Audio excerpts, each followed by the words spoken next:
I'm very glad to have the chance to present here at IMARC. The last 6 weeks has been a whirlwind for the company. Those of you who haven't seen the news, we just stumbled on one of the richest gold finds ever. We pulled out 25,000 ounces of gold from your living room and have basically identified a set of structures that we think have the potential to find more of that across 10 kilometers of combined shear length. I'll go through the story now in some detail. So that's our team who are responsible for helping to find this gold. This is a brand new gold discovery in a brand new horizon in the middle of the Kalgoorlie-Kambalda camp. We're the first company to be mining down in the London basalt, and there is an important set of structures there that have yielded these specimens that are about 40%, 400,000 grams per ton, gold sitting in front there, and King Henry here is in front of me. We have the potential. We've always believed in the resource potential of this asset. We just never had the capital to develop it. We now have it. We basically have multiple shear zones, each more than 2 kilometers in extent, and with the structures that could go even 7 kilometers long. The team's been unlocking this puzzle, and the sediment structure that exists literally not just across our property, but across the entire region, is the key thing that creates this high-grade gold. We're right in the middle of the Kambalda camp, few kilometers down the road from the BHP mill.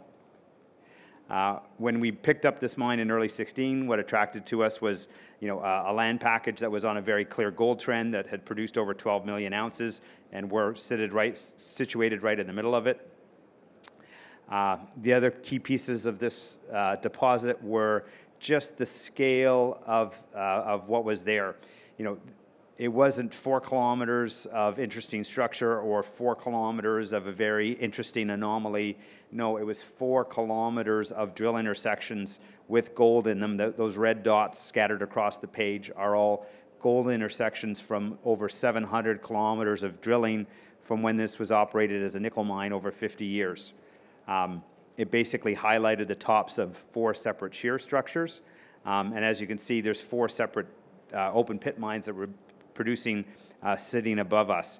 If you've come by the booth, some of you may have seen these 2 rocks. This one from our recent Father's Day vein discovery is that large circle at the top. This one is from our Hand of Faith area, which is down at the bottom of the page. These are found 3 kilometers apart. So, there's been a lot of talk about, oh, this is just a one-off. They'll never find anything else that looks like this. We understand why this was here. We understand, where these structures exist. And again, the same system that generated this piece of rock is generating this rock, which is a very similar gold content, 3 kilometers away on a separate shear at a different level in the mine. So again, we think this has massive potential both for high-grade gold and in terms of total ounces.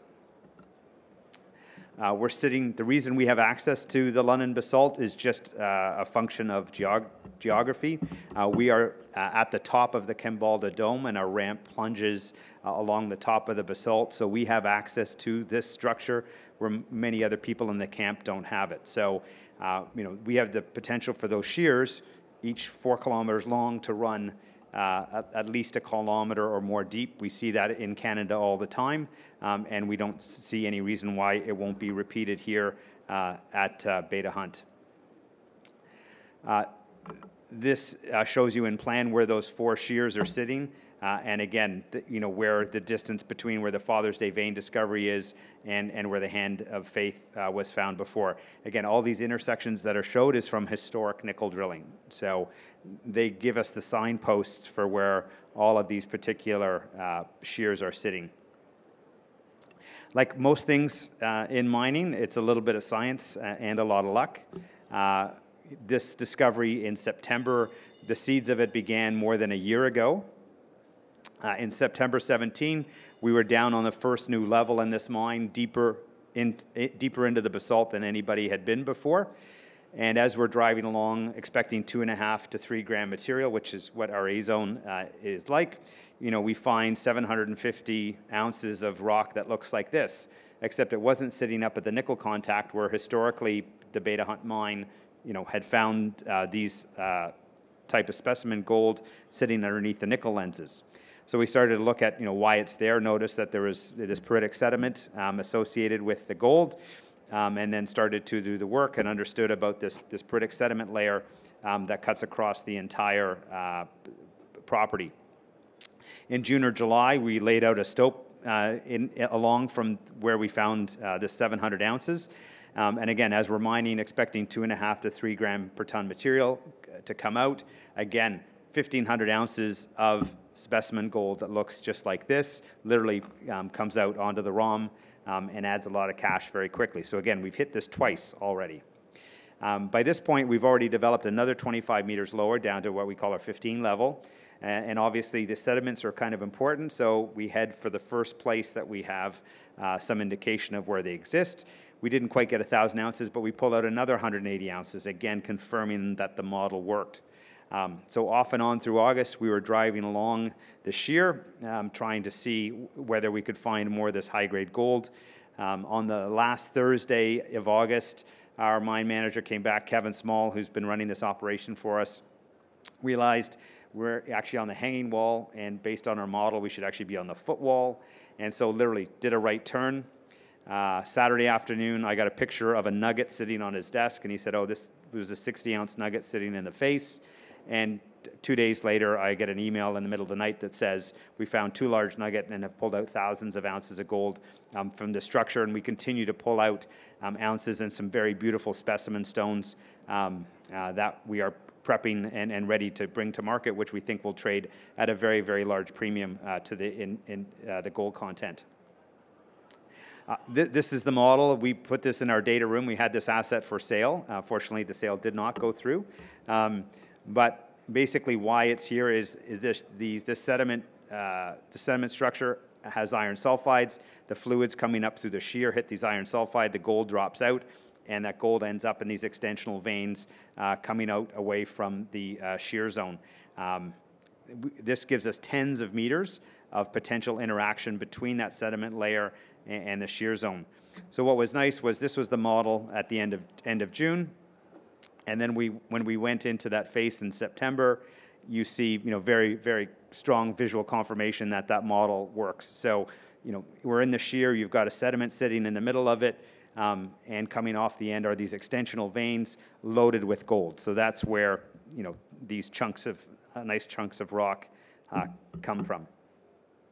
That was a piece of solid gold that had to be taken out of the face with metal snips because you can't break pure gold. So it had to be cut out of the face to get going. And on the right there again, you can see these extensional veins just loaded up with gold. We've mapped out the sediment sitting in the shear for over 500 meters. We've got one drill now going, and we're going to be working along that shear structure to try and find more high-grade material.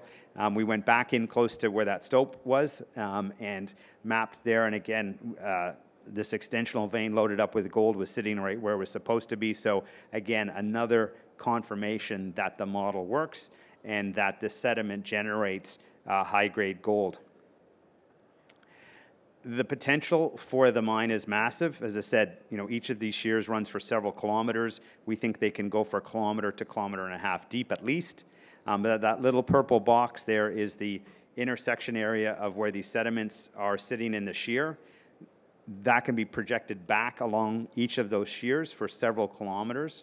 And so, we think it opens up 3 to 4 million tons at, grade-wise, that's a TBD, but the average grade of what we pulled out so far is about 150 ounces per ton or 4,500 grams per ton. So even if we get 1% of that, you're looking at 3 or 4 million ounces just, in that small area. And the other part of that our team is very excited about is to drill beneath that sediment structure to see what the average grade is. Fundamentally, to get this much gold into one little rock, you either have to have fluids with a lot of gold, a lot of fluids, or both. And so we've got this on multiple shears, and so we can't wait to start drilling you know, lower down in those shear structures to see what the base grade is going to look like. So stay tuned. The drilling's coming, and hopefully we'll be back next year with even more exciting samples. Thank you.